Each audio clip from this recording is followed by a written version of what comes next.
Women's rights in Clemson and how we must strive for change.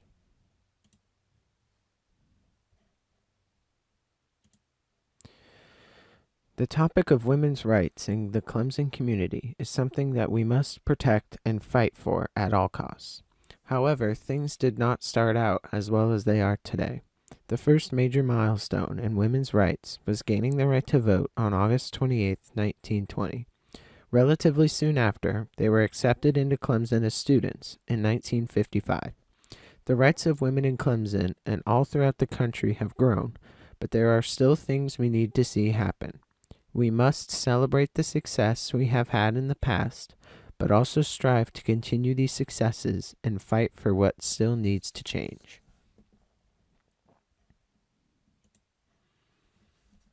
Celebrating our successes and advancing the rights for women in Clemson is something that deserves to happen.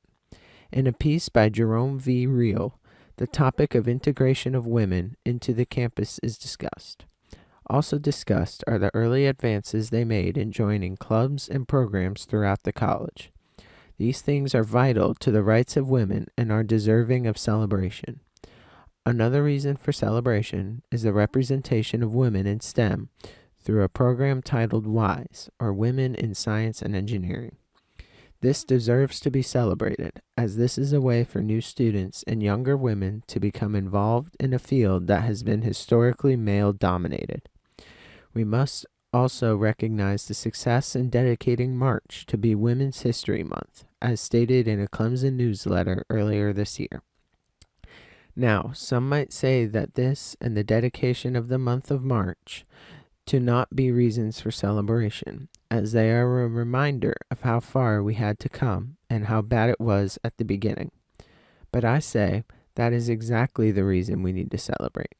We celebrate the fact that more equality and representation has been achieved, and that we no longer have to face the inequality we did back then. We must strive to celebrate and continue this success. Continuing this success is vital to the fight to better women's rights in our Clemson campus. We must strive to continue this success in the areas spoken about on the previous slide. We need to keep up representation in STEM, as well as keeping women in positions of power within the Clemson community. The Commission at Work page of the Clemson website is a prime example of having strong women in positions of power. We need these women to keep their jobs and use them to their full potential.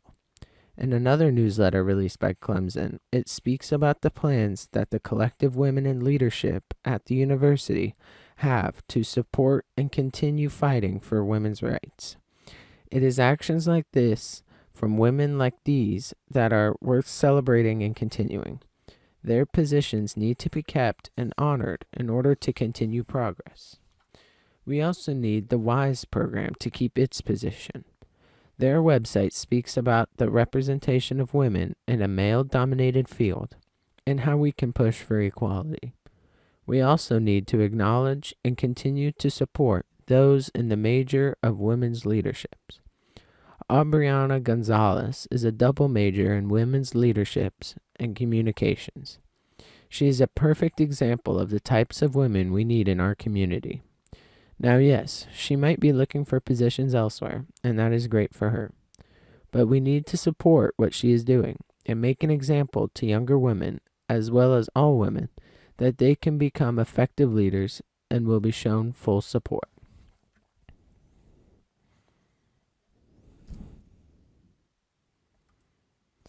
This is a video of sit-ins staged by Clemson students. A sit-in that's been going on for hours. Students are demanding change right now. No end in sight. Each one of these small nails being hammered into this map of Clemson's campus represent a bigger problem. Each nail represents a specific instance of interpersonal violence that has occurred within the people who are participating in this sit-in and people who are also walking by. Out in front of Sykes Hall today, members of the Students for Survivors organization sitting down to stand up for what they believe is right. We're all here together in support of survivors and here to advocate specifically for on-campus resources for survivors of interpersonal violence. The students are asking the university to implement 6 key action items listed on your screen. These items are tools and resources that can aid in protecting and preventing sexual violence on campus. They were first put together around this time last year when the See Me Too movement on campus held a women's march. Because it's been a year and nothing has happened, that was really why we're out here today. University officials say they are working on implementing changes, and COVID-19 has slowed the process, but not their commitment. And interpersonal violence has been on our radar, and it will always be on our radar because it's something that we take very, very seriously, and we will absolutely continue to be committed to it. But for these students, that's not enough. They say they'll remain parked in their chairs unwavering for as many hours, days, or weeks it takes. We are really here just to give survivors that voice. In Clemson, Alan Devlin, WIFF News 4.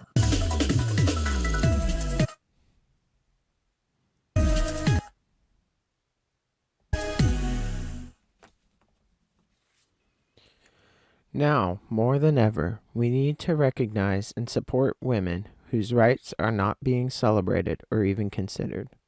This video of a sit-in that occurred only a few weeks ago is a good example. We need to keep fighting for change in these trying times, and these students are showing full support. Victims of sexual assault on campus are a group that are severely underrepresented and very much deserve to be fought for. 2 separate articles spoke about different marches for these people. One, published by the Greenville News, spoke about a gathering of hundreds to march across the Clemson and downtown surrounding area in order to raise awareness that we must fight for these people. Another, even older article, published in 2015 by the same news group, spoke about a similar march that garnered even more people to its cause. While these marches are a success and do draw constructive media attention, we can clearly see that the government and those in positions of power within Clemson have failed to address these issues. It has been over 5 years of demonstrations like those in the picture in the left by Matt Burkhart, and we still have little to show from the administration. We must keep fighting for representation of all women in all aspects of the college, not just in particular groups, but as well as making sure we have a safe and welcoming campus for all.